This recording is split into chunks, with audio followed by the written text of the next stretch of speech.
encourages, entertains, teaches, excites, and touches hearts, and perhaps opens the door for the Holy Spirit to change lives eternally.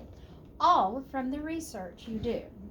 If you write poetry, you may be thinking that research does not apply to you, but you would be wrong.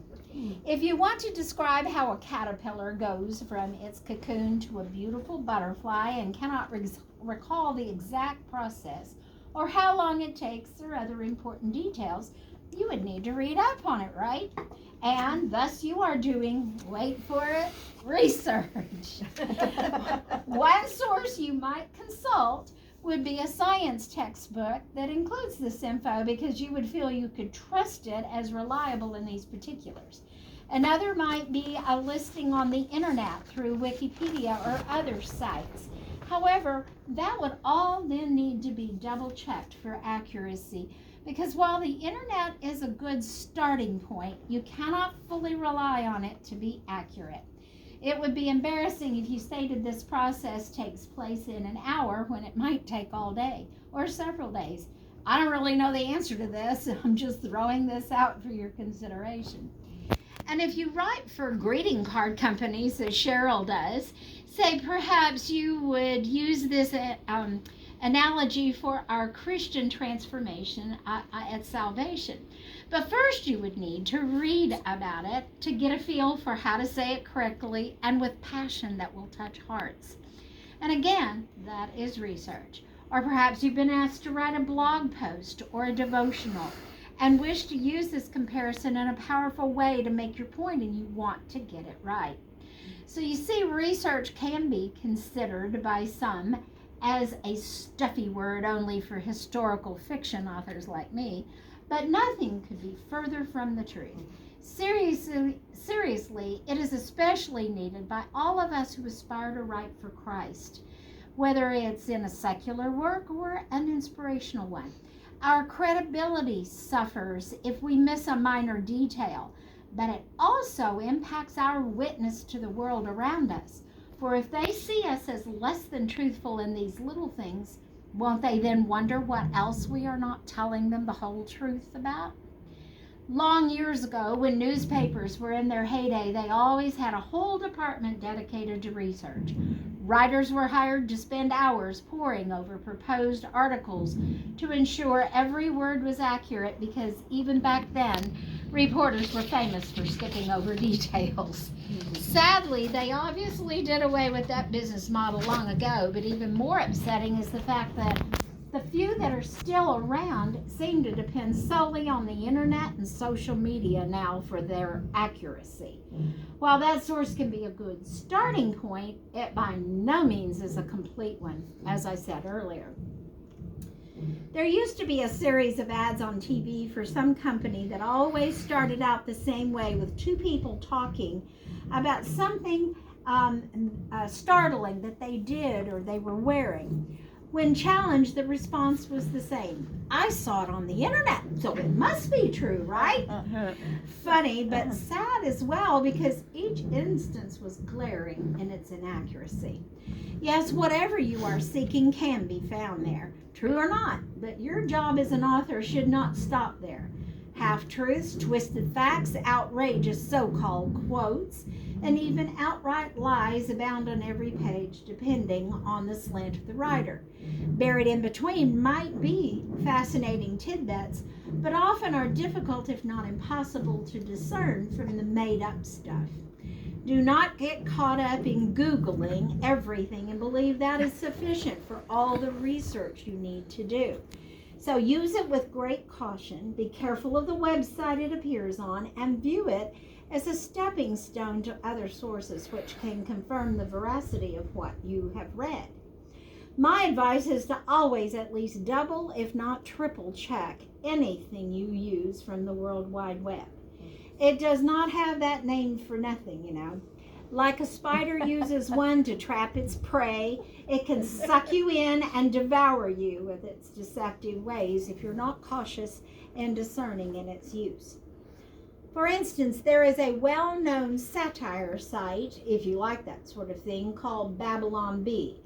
I have seen articles from there shared on Facebook, and the one sharing then comments as though the info was true.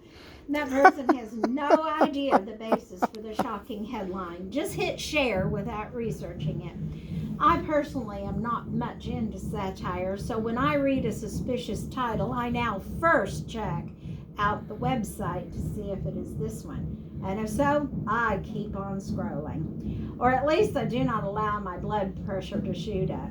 If you're going to write satire, please do everyone a favor and label it clearly as such so as not to be misleading unintentionally. When you write a fact or about one, you had better be prepared to defend it because a reader might challenge you on it, or a publisher. Years ago, folks accepted as true whatever was in a book. Not true today. It does not matter how many times you have been published. It is your responsibility and no one else's to check your content carefully. Mistakes can be made, of course, but as a rule, even honest ones can cost your reputation dearly in lost readers or potential publishers, and sometimes in money if you're sued for libel. There are software tools for checking grammar, but for the content, you're pretty much on your own. These are all good reasons to be cautious, but also remember that your words may become someone else's source for facts. So this is yet another reason to ensure that what we write is accurate and reliable. One glaring example of this warning I discovered in a Christian suspense novel some years back. While the premise was intriguing, the storyline rang hollow with me because I saw obvious ways in which the author had failed to do her homework. The main character was a heart transplant patient who had just been released from the hospital. I cannot recall the details now, and they're not important, but she had several people chasing her and threatening her life. Repeatedly, as they drew closer, she would grab her keys and purse and race out the door away from the danger. No mention ever given of taking her life-sustaining anti-rejection meds with her or checking to ensure that they were already in her purse. No mention ever of having to go to the doctor for a checkup or having labs done on a regular basis and then sitting on pins and needles waiting for the result to see if all was well inside. No mention made as she changed phones time and time after time to avoid detection that at least she needed to stay in touch with her transplant team. No mention of any survivor's guilt, which plagues all transplant patients at one time or another, especially early on, realizing that someone had to die for them to live. Only one mention that I even remember that she said one day she had to go home and take a nap because she was advised to do this every afternoon by her doctors.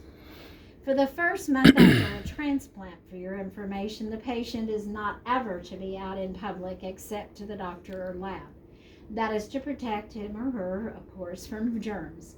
And all of them have to guard very closely what they eat as well.